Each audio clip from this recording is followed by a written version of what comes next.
नमस्कार भैया, मेरा नाम सर्वोत्तम सिंह है। मैं रणबीर नगर अमेठी का निवासी हूँ।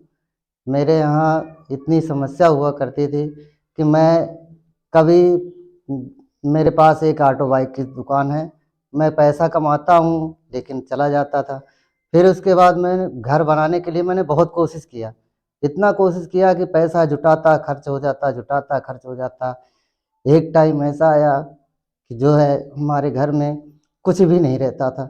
जब आंधी आती, तूफान आता, तो मैं भागता हुआ आता फ़ोन लेके कि मेरे बच्चे कैसे हैं, किस स्थिति में होंगे, झोपड़ी उड़ गई कि बची है, मुझे कुछ पता नहीं लगता था। बस फ़ोन भी गायब हो जाता, घर में कहाँ रख दिए, किस जगह मूंद के रख दिए, पता नहीं लगता था। फ़ोन करता, वहाँ से फ़ोन लगना तो दूर की बात, कोई उठाने वाला नहीं होता था, क्योंकि जो है कहीं मूंद दिए होंगे। बारिश का टाइम था, परेशान होते थे, बच्चे सब परेशान हुआ करते थे। हमारे रिश्तेदार भी आते थे तो हमारे बच्चे भी यही कहते थे कि पापा उन्हें मत बुलाओ, नहीं तो कहेंगे कि झोपड़ी में रहते हैं, इतना कमाते हैं, पैसा कमाने वाले होते हुए भी इनके पास कुछ नहीं है, क्या दिखाओगे। बड़े शर्म की बात होती थी, मैं बहुत परेशान था। एक दिन मैं ऐसे ही पैसा जुटाया थोड़ा सा कि बीम डाल लूंगा, धीरे धीरे एक एक कमरा बनाऊंगा, झोपड़ी बनाऊंगा, फिर उसके ऊपर चद्दर लगा के किसी तरीके से आंधी बौखा से बचने का जुगाड़ कर लूंगा।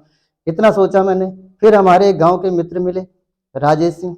उन्होंने बताया कि भैया अगर बनाना चाहते हो तो जाके बाबा धाम आश्रम में जाओ, वहाँ पे मिलो और मैं आपके साथ पूरा सपोर्ट करूंगा। आप जाइए, मैं बात कर लूंगा, आप जाके वहाँ पे मिलिए। मैं पहुँचा गुरु जी के चरणों में। वहाँ पहुँचने के बाद मैंने देखा कि बहुत सारे आदमी अपने अपने लेके खड़े हैं, और हमने भी बोला कि गुरु जी मैं घर न्यू डालना चाहता हूँ, मेरे पास थोड़ा समस्या है। तो बोले ठीक है, अपना फार्म भरवा दो, मैं आके देख लूँगा। तीसरे दिन ही भगवान की कृपा से वो आ गए हमारे घर में। उन्होंने हमें नक्शा बनाया, डिजाइन बनाया, और इतना लंबा बना दिया कि मेरे होश गुम हो गए कि मैं तो बीम डालने की औकात नहीं है मेरे पास। गुरु जी ने तो ऐसा बता दिया कि इतना बड़ा व्यवसाय मैं कहाँ से पूरा कर लूँगा। मेरे पास मात्र 80,000 रुपये थे। मेरा नल गलत दिशा में था। गुरुजी ने बताया पहले नल को आप अस्थाई कर रूप में कर लो। मैंने नल को अस्थाई रूप में कर लिया। उसके बाद में मैंने भीम डालना शुरू करा, तो लोग यही कहते थे साला जो है इसके पास कुछ नहीं है पैसा, क्या कर लेगा ये, भीम भी इतने लंबा फंसा दिया है, कैसे पूरा कर लेगा। मैंने भीम डाला। भीम डालने के बाद में मेरा काम थोड़ा सा ब्रेक हुआ।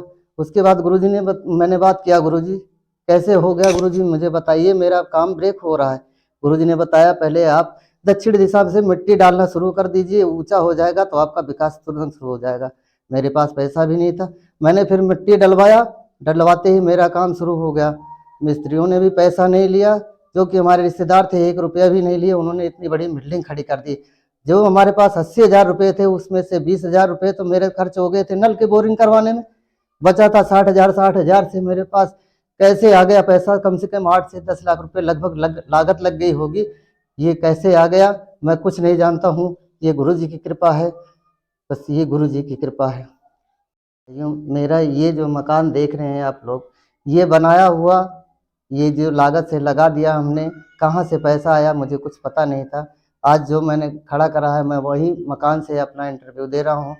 ये हमारे बाबा गोबरी धाम, बाबा ट्रस्ट धाम से जो है आज उन्नत मिली है।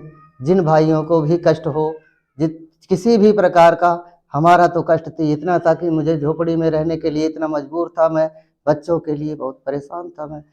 आप लोग भी आइए, बाबा धाम आइए, बाबा गोबरी धाम ट्रस्ट पे आइए, अपनी समस्याओं को दीजिए। जैसे मेरा उद्धार हुआ है, आप लोगों का भी उद्धार होगा। जितनी परेशानियां हैं, सारी परेशानियों का समाधान बाबा के पास है। आइए आप लोग, बाबा ट्रस्ट धाम गोबरी।